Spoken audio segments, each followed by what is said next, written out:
Brigadier Hussain, sir, what I said, Brigadier Hussain, that you admitted on this channel on more than one occasion that Pakistan's special forces were involved in supporting the irregulars during the Kargil conflict.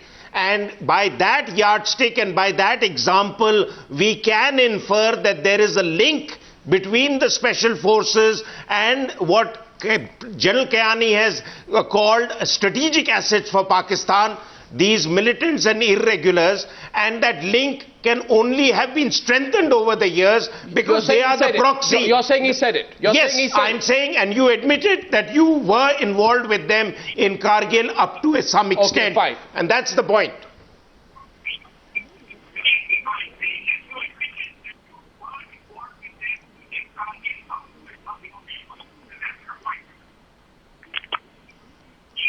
Hello. Can you hear me? Can you hear me? We can hear you loud and clear. Go ahead. Yeah. Yeah, I was the first person to tell the panel or Newshour panel on the debate on Kargil that Kargil heights were occupied by the Pakistan army and not by the regulars, or by the irregulars. There were a handful of irregulars, but they were there. I mean, they had just moved in. But basically, the fight for the Kargil heights took place between the two armies, and I was the first to suggest this, if you recall. No. Never did I mention that Pakistan armies... Sir, I don't understand what irregulars are. What do you mean by Pakistani army irregulars? So Subramaniam Swamy is responding to it. He's quite amused by your description of that term. Subramaniam Swamy, one second. It has been proved since 1947, and the United Nations resolution is a proof of that all irregulars are under the control of the Pakistani army. That's why the UN resolution asked that the Pakistan withdraw these irregulars from the whole of Jammu and Kashmir, and because it was the opinion of the Security Council that they... Let's go back into the debate. Javed Hussain, I'll debate with you another time on whether Maruf quoted you wrong, but as of now, I don't think that Maruf quoted you wrong. You had your point, but I think Maruf quoted you absolutely correctly, but you can debate that separately with him later. I want to go back to Syed Tariq Pirzada. No, Syed Tariq Pirzada and Senator Professor Sajid Mir. Now the Pakistani army, regulars, irregulars, whatever you call them, and your terrorists have all been beaten back and pushed back. So what are the lessons that you draw from this? What is the lesson that you draw from this?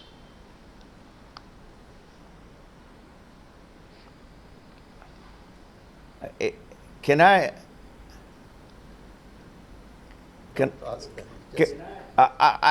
interrupt or not? You go ahead. What are the lessons? Okay, here are the lessons of the last 65 years. That what you're complaining today is this, that there was an infiltration from Pakistani side, or some elements were sent by Pakistani side and Indians were hurt, and that was a violation of line of control, which is considered by you such as a line of sanctity, a sacred line.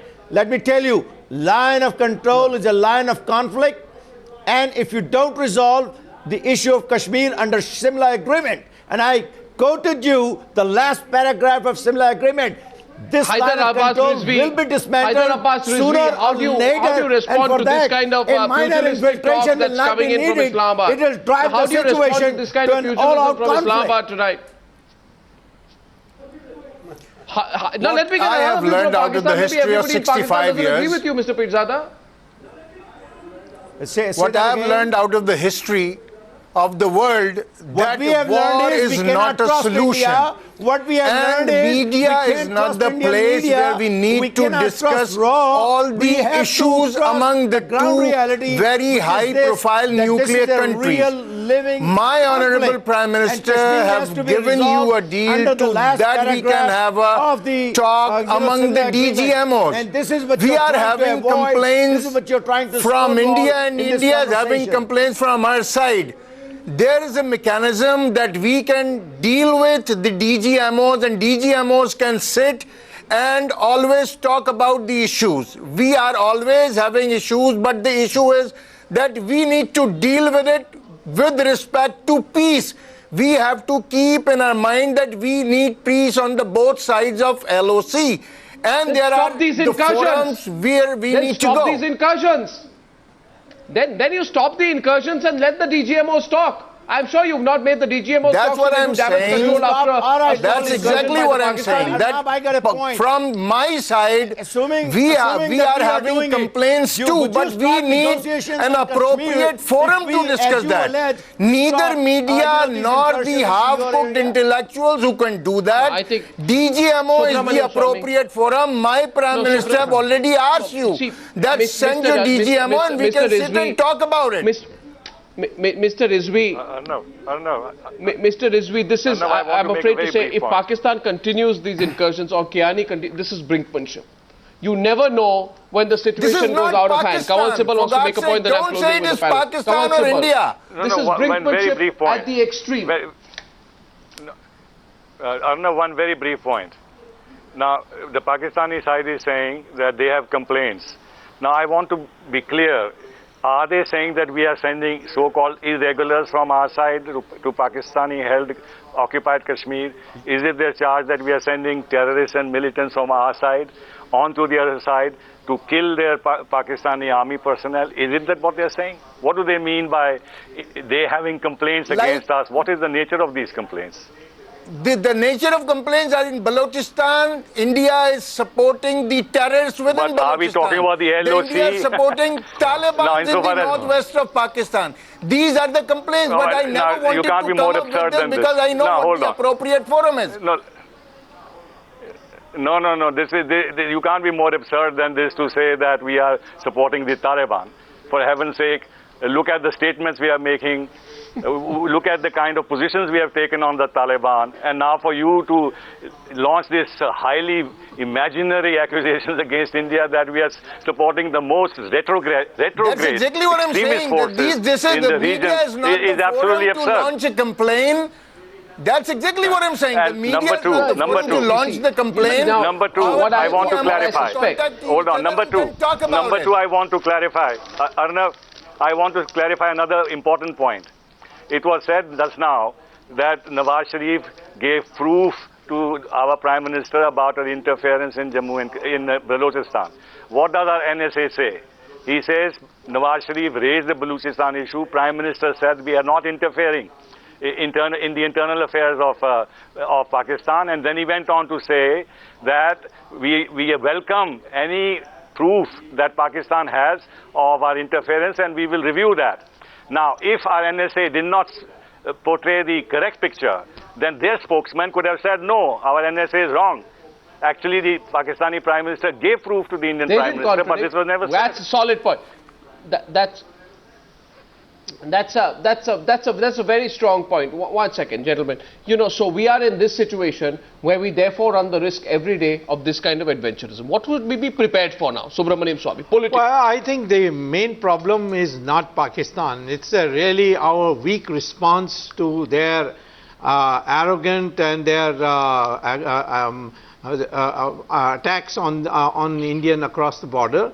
We have made it each time that it takes place, we start talking peace, we start going meeting their leaders. I think time has come to show there is a concept called deterrence in military strategy, and we have to show that if Pakistan exercises this kind of option from time to time, we can retaliate, and we have to do it sometime or the other. The weak response only encourages Pakistan to carry on this double game with us. Well, gentlemen, you know, we've had a strong debate on this. At one time, eventually, the state must take Swamy, you represent an extremist terrorist party, that is BJP. And your lesson to the Indian people is, let's pick up the arms, enter into Pakistan, Mr. Pirzada, you know, this is the problem. Pirzada, if the BJP represents a terrorist party, then what can I say about Hafiz Saeed? Maybe Hafiz Saeed runs a flower shop. Hafiz Saeed has been exonerated by the highest. Let's be serious here tonight. We're talking about the main opposition party of India. Now, please, Mr. Pirzada, please understand. and go back and tell your generals. Tell your generals. You remember the people who murdered 2,000 Muslims in Gujarat? So tell your generals that you have been pushed back and you have been battered, and don't try this again. And don't test our patience again. And don't test India's patience again. You are killing your own Muslims in Pakistan. I've had a good debate. What's happening in Kerala is a matter of concern. No respect for Our guest from Pakistan extremely aggressive tonight. Mr. Pirzad, I would have liked to take the debate forward with you, but I'm totally short of time. I thank you all for participating in debate number 1 on the Newshour tonight.